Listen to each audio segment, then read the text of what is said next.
Bismillahirrahmanirrahim. يا أيها المدثر قم فأنذر وربك فكبر وثيابك فطهر.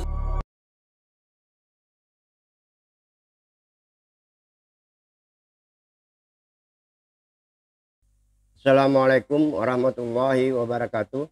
Para pemirsa yang dirahmati Allah, kita ketemu kembali dalam kajian rasionalitas Qurani bersama Bapak Haji Iswan Muhammad Isa, yang mana pada kajian kita kali ini kita akan membahas dengan tema agama dan fetisisme.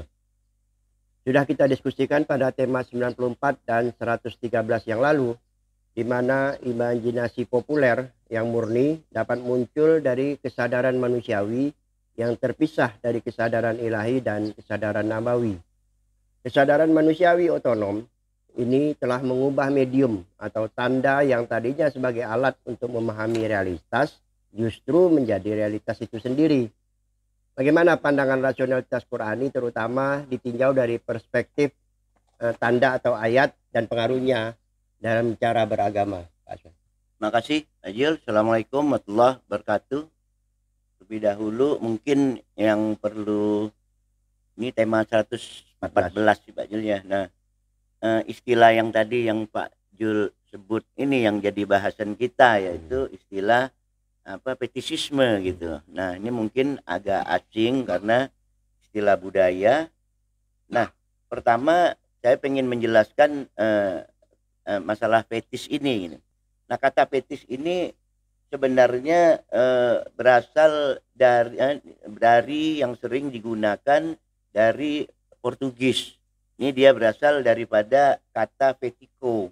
Fetico ini Latinnya factitius, ini bermakna artificial. Artinya bermakna artificial ini artinya buatan, atau bermakna meniru melalui tanda. Nah, ini kan ini kata fetis. Nah, fetis juga menunjukkan adanya suatu kekuatan, suatu pesona atau daya pikat yang ada di dalam objek-objek benda itu gitu. Nah, yang bisa mempengaruhi atau menimbulkan kepercayaan, keyakinan pada seseorang yang menggunakannya atau yang memiliki atau yang menggunakan barang itu gitu. Misalnya kalau di dalam sehari-hari kita kan cincin gitu kan. Tanya, Pak Jul cincin. Wah, ini ada uang zaman belanja nih katanya. Nah, ini ada juga kalau di zaman dulu misalnya patung, atau kalau kita lihat di Indian misalnya itu di masyarakat tradisional, bahkan di masyarakat primitif itu kan menggunakan bulu-bulu burung. Zaman kerajaan mungkin keris dimandikan dan lain-lain gitu. Nah, ini benda-benda ini dianggap dapat melindungi orang yang memegang itu atau memujanya. Nah, ini yang dinamakan dengan istilah tadi fetis gitu. Nah, fetis ini karena berbentuk rasa perasaan seperti tadi, dia tidak bisa dibuktikan dengan sains, dengan segala macam. Artinya keyakinan-keyakinannya itu, keyakinan-keyakinan yang tunduk pada objek-objek fetis ini hanya merupakan suatu bentuk ideologi, bukan ilmu. Misalnya dalam konteks seksual, orang lihat rambutnya, lihat hidungnya, katanya yang punya pengaruh-pengaruh istilahnya istilahnya itu kan membangkitkan segala macam perasaan itu gitu. Nah, dalam kepercayaan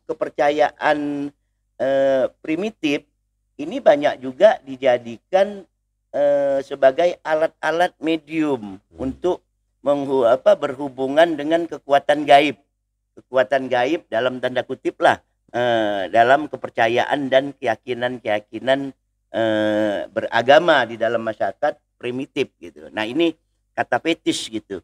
Nah jika kita lihat dari akar bahasanya, ini fetish ini berasal dari akar kata akar kata avetar.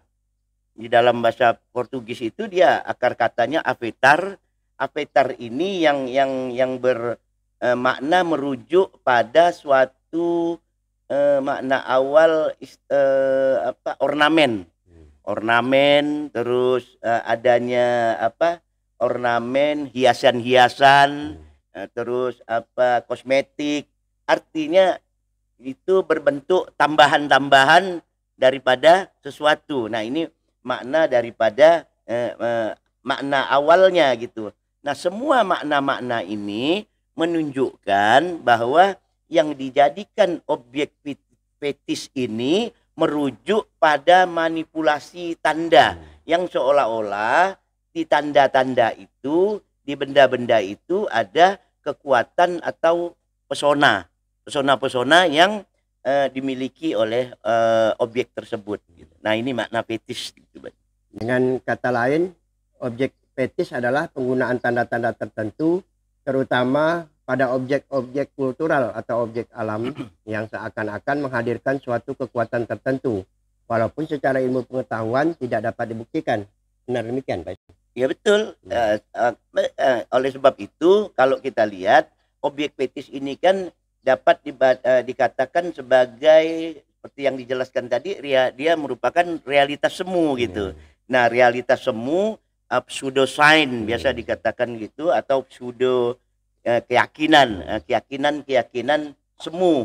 Nah, oleh sebab itu juga objek-objek fetis ini sebagai medium ini dia bukan merupakan suatu konsep. Dia bukan juga merupakan suatu ajaran atau makna yang ada di dalamnya yang diambil, tapi yang diambil itu merupakan makna-makna yang ada dalam perubahan pikiran manusia.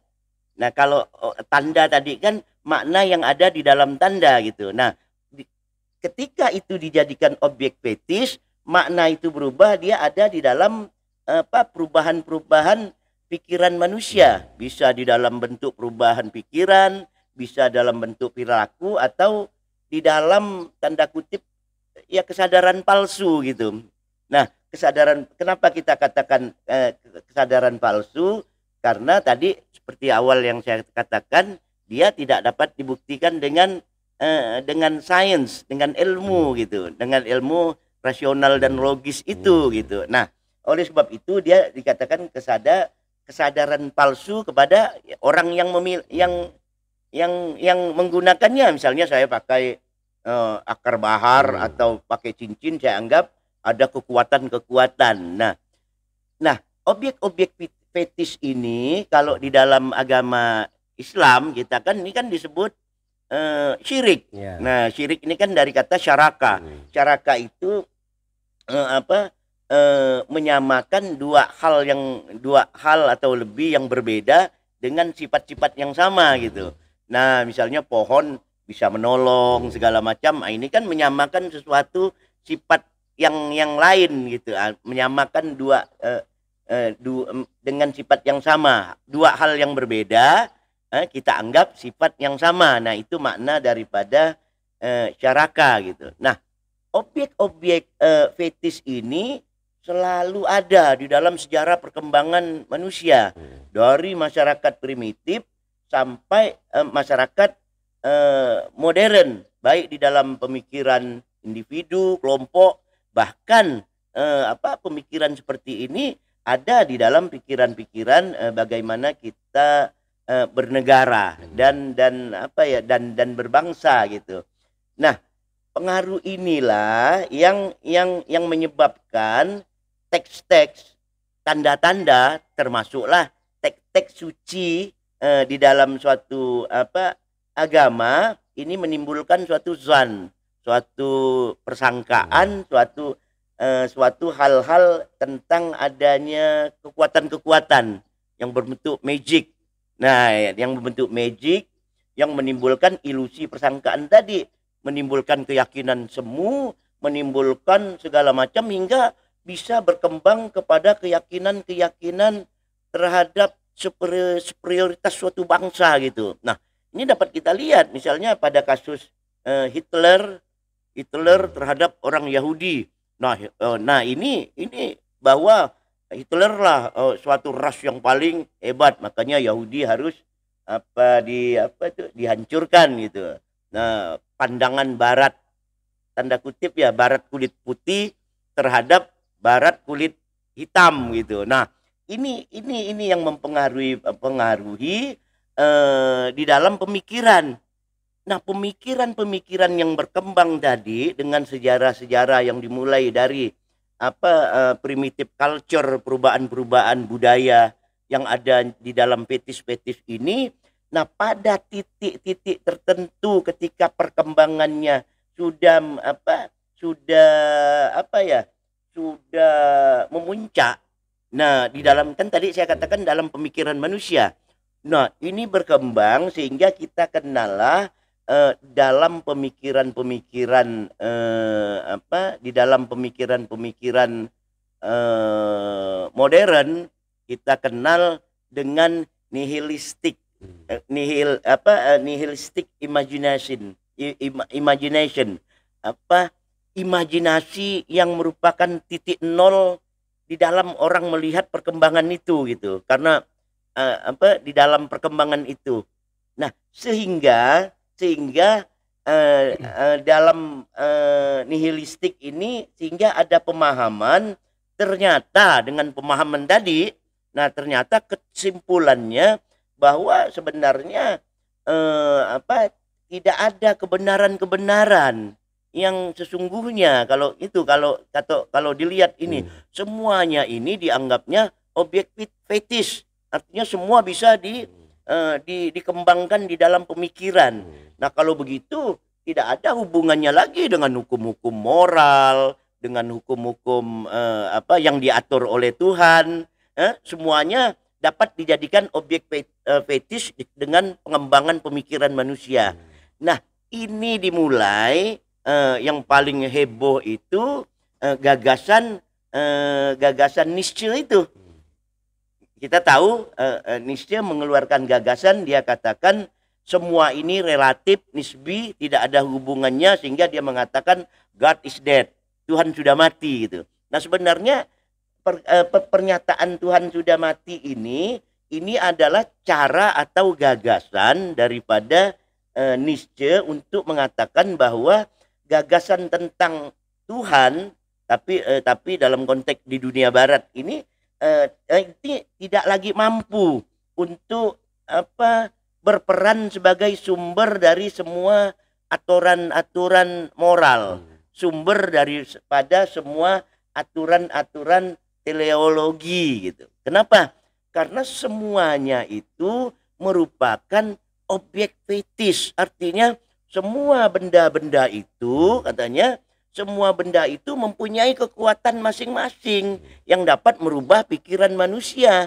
Jadi tidak ada lagi yang namanya halal, haram, moral, immoral, dan segala macam. Nah, itu semuanya bersifat nisbi. Nah, ini perkembangannya dari primitif sehingga akibatnya di dalam pemikiran manusia, di dalam pemikiran postmodern seperti yang saya katakan tadi, yang dikatakan Nietzsche tadi gitu. Apa akibat dari gagasan ini, Pak Iswan? Nah, akibatnya sangat fatal gitu, sebab terjadi dekonstruksi pemikiran. Nah, dekonstruksi pemikiran di dalam pembacaan dan pemahaman terhadap tanda kan. Nah, dekonstruksi pemikiran ini dan nyata-nyata dilanjut kajiannya gitu. Nah, kita mengenal dekonstruksi Derrida. Nah, ini dekonstruksi Derrida ini memang pembacaan terhadap tanda, terhadap simbol-simbol tadi ini sudah berubah sama sekali.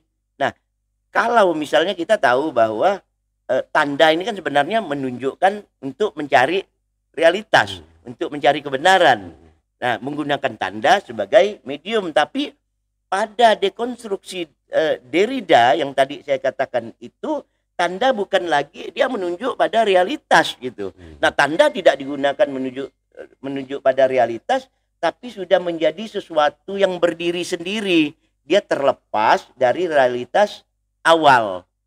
Nah, dengan perkataan lain, teks atau tanda yang dilepaskan dari ruang-ruang, kalau di dalam agama ini ruang-ruang teosentris, di dalam ruang-ruang ketuhanan, ruang autentisitas agama misalnya, ini dengan dilepaskannya ruang-ruang teosentris ini, sehingga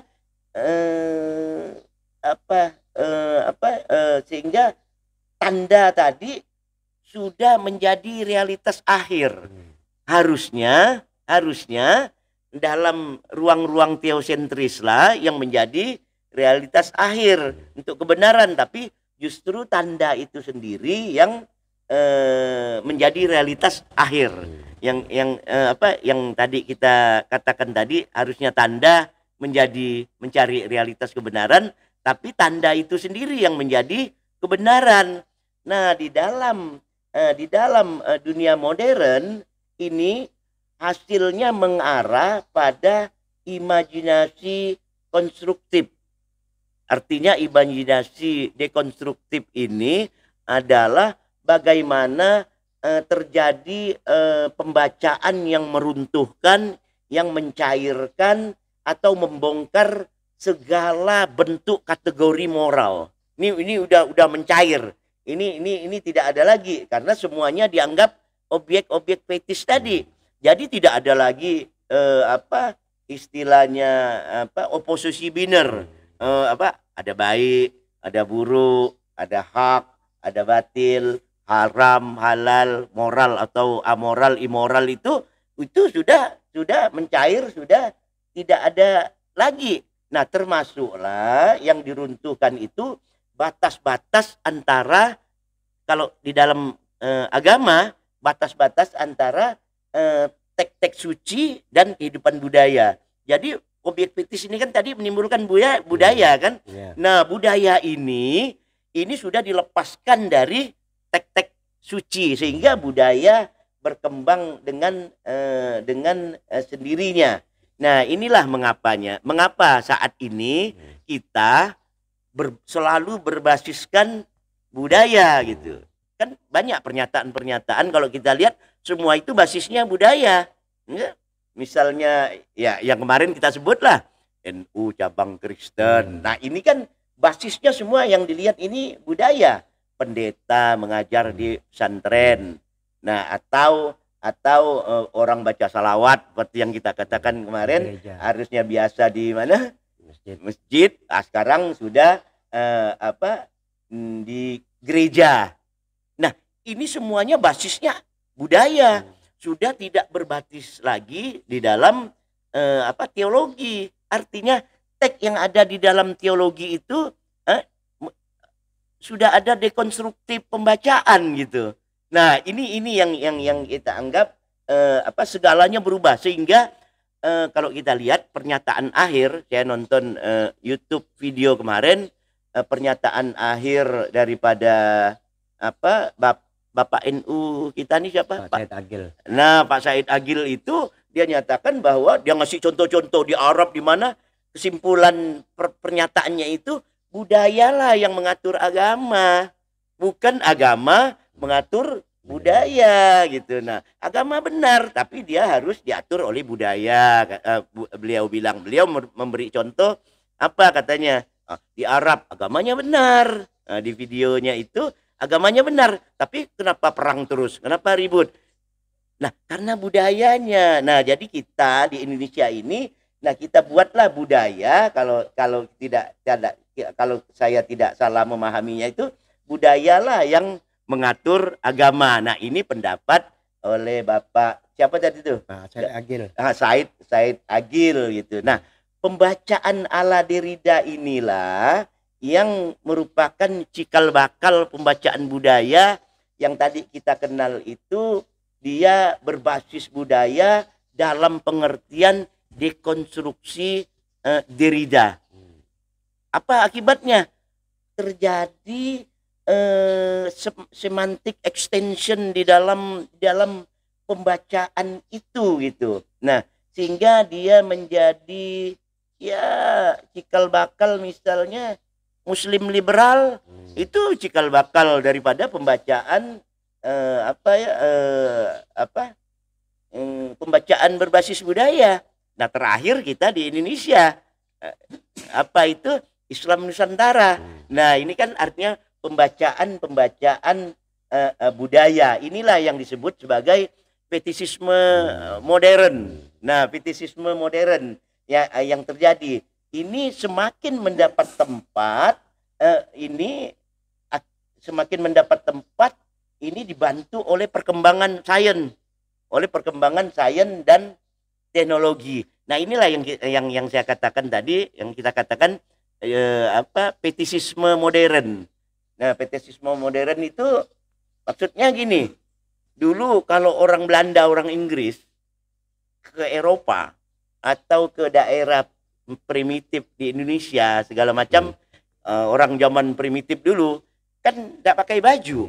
Nah, orang Barat, orang Inggris menyatakan, loh, Anda ini kok tidak menyembunyikan tubuh Anda, tidak menyembunyikan pakaian Anda, itu kan namanya tidak bermoral. Pada waktu di zaman kolonial, ketika keadaan masih begitu kan. Sekarang kan beda nih. Sekarang yang telanjang kan di sana gitu. Nah, ini yang kita katakan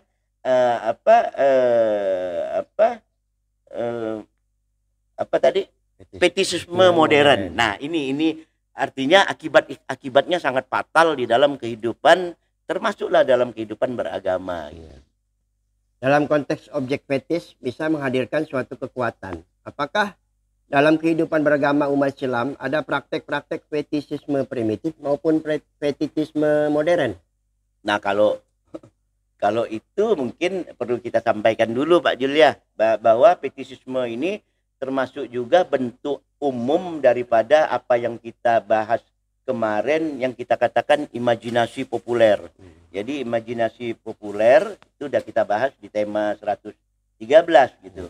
Nah, dengan menggunakan teks tanda-tanda suci yang tapi ditanggalkan dari makna awalnya, kan tadi teks suci memang digunakan gitu, tapi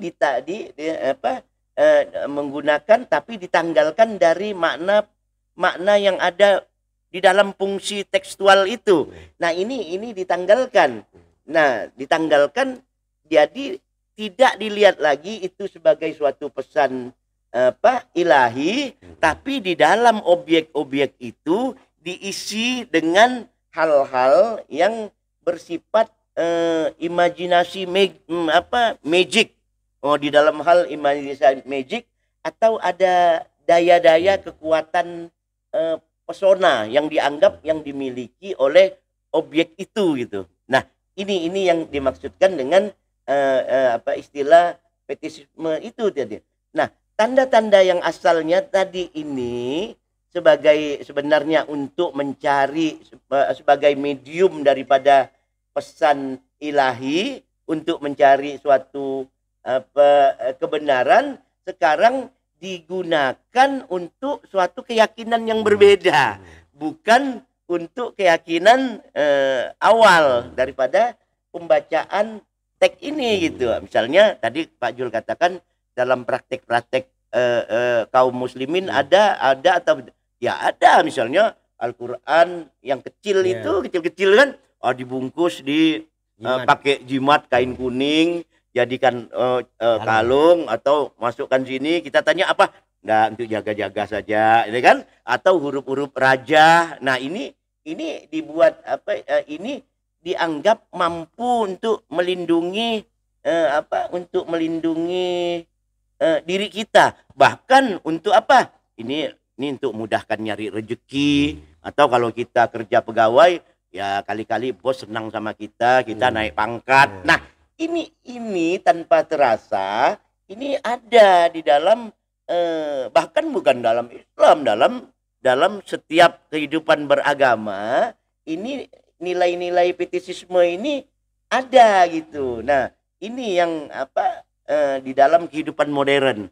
Artinya sekarang kehidupan modern ini semua masalah itu kalau kita lihat semua masalahnya adalah tanda menjadi objek fetisisme. Artinya menjadi pujaan-pujaan yang bisa melahirkan satu kekuatan. Baca ini mukanya bersinar. Nah, orang tertarik. Nah, ini yang banyak sekarang yang terjadi baik di dunia barat maupun di dalam dunia timur, di dunia Islam kita ini gitu. Nah, ini tadi kalau Pak Jul tanya apakah ada praktek-praktek seperti ini? Ya ada di sekitar kita.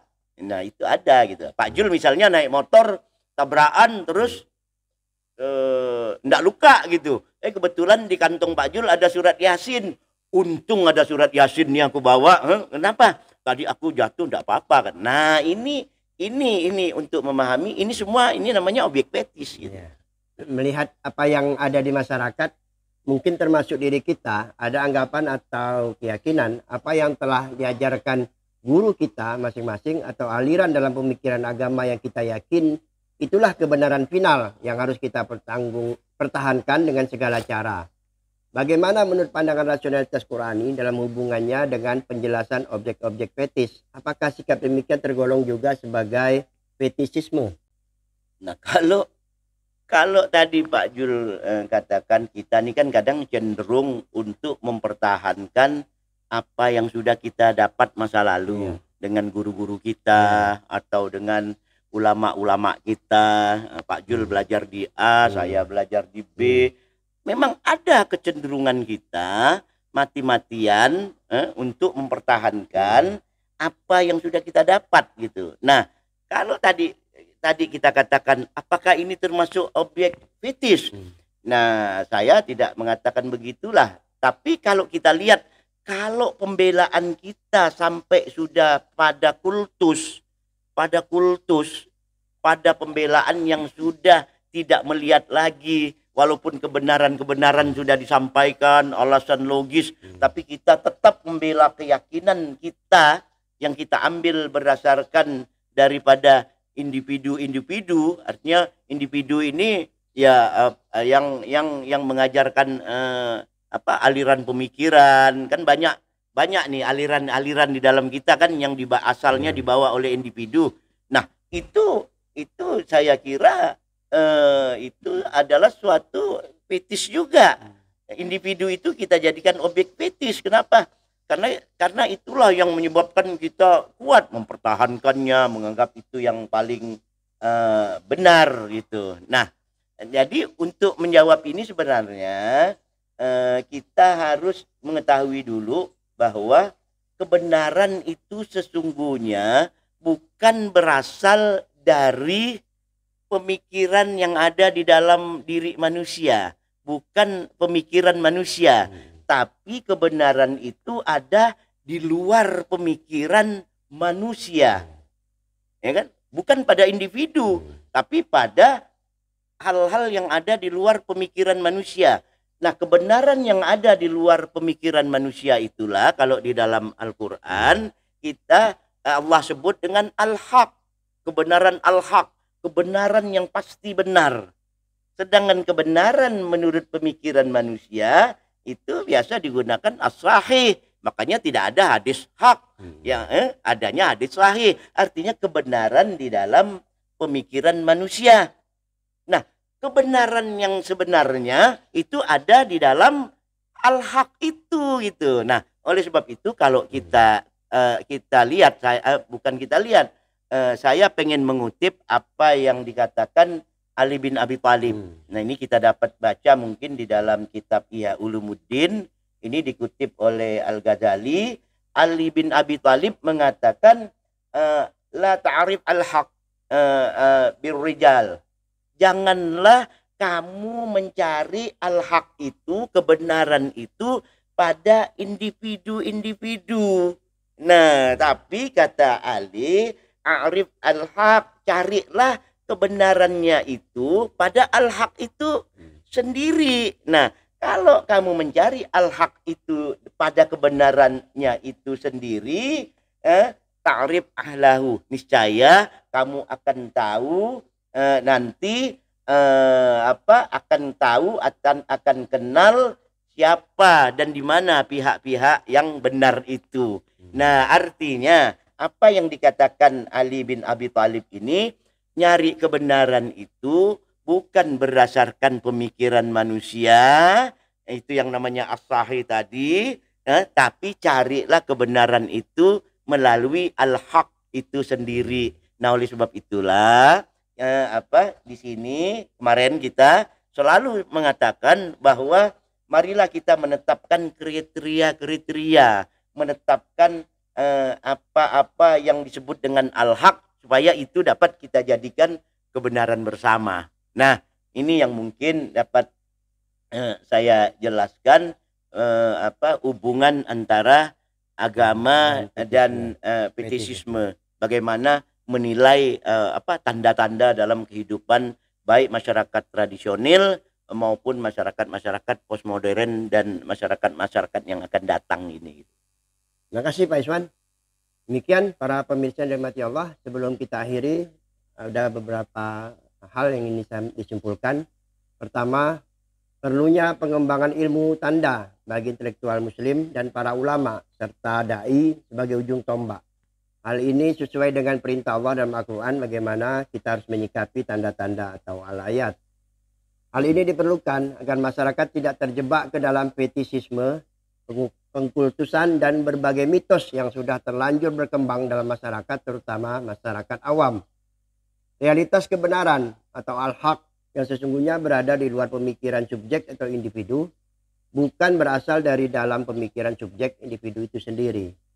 Merumuskan kriteria, variabel, tolok ukur dan mekanisme untuk menetapkan kebenaran umum sebagai ruang rujuk yang dapat digunakan secara bersama dan konsekuen oleh berbagai arus pemikiran agama sangat diperlukan agar kebenaran atau al-haq bukan ditentukan oleh subjek atau individu. Demikian dapat kita sampaikan kajian tentang agama dan fetishisme ini. Sampai ketemu pada kajian mendatang. Wassalamualaikum warahmatullahi wabarakatuh. Waalaikumsalam warahmatullahi wabarakatuh.